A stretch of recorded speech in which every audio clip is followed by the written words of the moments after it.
हरिओम दोस्तों, ओम नमो भगवते वासुदेवाय नमः। श्री गणेश जी की और चौथ माता की कृपा आप पर सदैव बनी रहे। तो अगर चैनल पर नए हैं तो सब्सक्राइब जरूर कर ले। तिल चौथ व्रत, यह व्रत माघ बदी चौथ को किया जाता है। इस दिन पूजा में श्री गणेश जी व चौथ माता के तिल कुट्टे का भोग लगाया जाता है। पूजा के सामान के साथ तिल कुट्टा अवश्य रखा जाता है। तिल चौथ कहानी। एक सेठ सेठानी थे, उनके कोई संतान नहीं थी, इसीलिए सेठानी बहुत दुखी थी।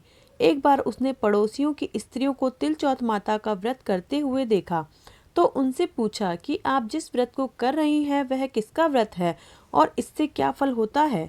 औरतें बोली कि यह चौथ माता का व्रत है और इसके करने से अन्न धन पुत्र आदि सब कुछ प्राप्त होता है। तब तो सेठानी बोली कि मेरे भी संतान नहीं है, यदि मेरे पुत्र हो जाए तो मैं चौथ माता का व्रत करके 1.25 किलो के तिलकुट्टे का भोग लगाऊं। बाद में वह न्यायी हो रह गई पर भोग नहीं लगाया तथा बोली कि हे चौथ माता, यदि मेरे पुत्र पैदा हो जावे तो मैं 1.25 और 1.25 दोनों मिलाकर 2.5 किलो तिलकुट्टे का तेरे भोग धरूंगी। गणेश जी व चौथ माता की कृपा से उसके पुत्र भी हो गया, पर उसने तिलकुट्टा नहीं चढ़ाया। फिर जब वह लड़का बड़ा हो गया तो सेठानी बोली, हे चौथ माता, यदि इसका विवाह हो जाए तो मैं तेरे 5.25 किलो तिलकुट्टे का भोग लगाऊंगी। गणेश जी और चौथ माता की कृपा से उसकी सगाई होकर ब्याह भी हो गया, पर उसने तिलकुट्टा नहीं चढ़ाया। तो चौथ माता उस पर कुपित हो गई। जब उस लड़के की बारात चढ़कर उसके फेरे पड़ने लगे और अभी 3 ही फेरे खाए थे कि चौथ माता गरजती गुर्राती बिजली की तरह आई और उस लड़के का अपहरण करके ले गई और गांव के बाहर एक पीपल के पेड़ पर ले जाकर बिठा दिया। सब लोग हक्के बक्के रह गए कि वर कहाँ चला गया। कुछ दिन बाद वह लड़की गणगौर पूजने जाते हुए पेड़ के पास से निकली तो पेड़ से लड़का बोला, आओ आओ मेरी अधब्याही नार आओ। तो वह भागी हुई घर गई और माता से सब समाचार कहे। तो सब घर वाले वहां जा पहुंचे और देखा कि यह तो दूल्हा है और उसी भेष में पीपल पर बैठा है। तो पूछा कि तुम यहाँ क्यों बैठे हो। तो वह बोला, मैं तो यहाँ चौथ माता की गिरवी पड़ा हूँ। मेरी माता से जाकर कहो कि वह बोले हुए सारे तिलकुट्टे चढ़ाकर के मुझे छुड़ाकर ले जाए।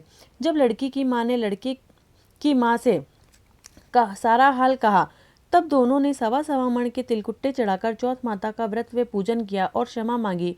तो चौथ माता फिर बिजली के झपके की तरह उसे वहां से उठाकर वहीं फेरों के स्थान पर लाकर बैठा दिया। वहां उसका चौथा फेरा होकर वर वधू सकुशल घर पहुंचे तथा चौथ माता की कृपा से सब तरह से अमन चैन हुआ। बोलो चौथ माता की जय। गणेश जी की कहानी। 2 देवरानी जेठानी थी। जेठानी के बहुत धन था, देवरानी गरीब थी। देवरानी रोज जेठानी के यहाँ काम करने जाती और वहाँ से जो मिलता उसमें अपना गुजारा चलाती थी। देवरानी चौथ माता का व्रत करती थी। माघ मास की तिल चौथ का देवरानी ने उपवास किया, दिन भर भूखी रही और शाम को जब उसका पति घर आया तो उसने कहा, खाना डाल दो। उसने कहा, आज तो घर में कुछ भी नहीं है और मेरे चौथ माता का व्रत है, इसलिए मुझे कहीं से थोड़ा सा गुड़ और तिल ला दो तो मैं पूजा करूंगी। इस पर उसके पति ने कहा, घर में खाने को तो कुछ है नहीं, भूख से जान निकली जा रही है और तेरे को गुड़ तिल चाहिए। गुस्से में आदमी ने उस दिन उसको लकड़ी ही लकड़ी से मारा। चौथ विनायक जी का स्मरण करते हुए मार खाकर भूखी ही सो गई। आधी रात के समय चौथ विनायक जी उसके सपने में आकर बोले, साहूकार के बेटे की बहू सो रही है या जाग रही है। तब उसने कहा, न सो रही हूँ न जाग रही हूँ। तब गणेश जी ने कहा, आज तिलचौथ के कारण हमने चूरमा व तिलकुट्टा बहुत खाया है, इसीलिए निमटने कहाँ जाए। तो वह बोली, महाराज बहुत जगह पड़ी है, चाहे जहाँ चले जाओ। चौथ विनायक जी ने पूरे घर में बहुत घूम घूम कर दस्ते कर दी। फिर कहा, उल्टी का मन हो रहा है, कहाँ करे। तो उसने कहा, मेरे ललाट पर कर दो। तो गणेश जी व चौथ माता ललाट पर उल्टी करके चले गए। सुबह उठकर उसने देखा तो सारा घर हीरे मोती से जगमगा रहा था। सर पर हाथ फेरा तो हीरे हाथ आए और ललाट सोने से चमक रहा था। दूसरे दिन गणेश जी व चौथ माता की कृपा से जेठानी के यहाँ काम करने नहीं गई। जेठानी ने अपने बच्चों को चाची को बुलाने भेजा तो बच्चों ने आकर देखा कि चाची हीरे मोती समेटने में लगी हुई है और चाची का ललाट चमक रहा है। तब बच्चों ने आकर माँ से कहा कि माँ चाची के बहुत सा धन हो गया है, जेठानी भागी भागी देवरानी के घर आई और पूछा कि इतना धन कहाँ से आया। भोली भाली देवरानी ने सारी बात सच सच बता दी। इतना सुनकर जेठानी घर आ गई और वापस माघ मास की चौथ का इंतजार करने लगी। साल भर बाद तिल चौथ का दिन आया तो जेठानी ने उपवास किया। वह शाम को अपने पति से कहा कि मुझे मारो। इस पर पति ने कहा, वह तो भोली भाली गरीब थी, तेरे क्या कमी है जो तू मार खा रही है। इस पर उसने कहा कि मुझे तो मारो। पति ने लकड़ी से लेकर धीरे धीरे मार दी। मार खाकर सो गई। आधी रात को गणेश जी आकर बोले, फालतू में मार खाने वाली, उठ बता कि निमटने कहाँ जाऊं। तो वो बोली, मेरी देवरानी के तो छोटा सा मकान था, मेरे तो बहुत बड़ा मकान है, जहाँ इच्छा हो वहाँ चले जाओ। और पूरे घर में गणेश जी ने निमटना कर लिया। फिर बोले, उल्टी कहाँ करूँ। तो उसने कहा, देवरानी के तो 2 आंगुल का ललाट था, मेरे तो 4 आंगुल का है, आप तो मेरे ललाट पर कर दो। तो गणेश चौथ चले गए। सुबह उठकर देखा तो सारा घर सड़ रहा था और बदबू आ रही थी।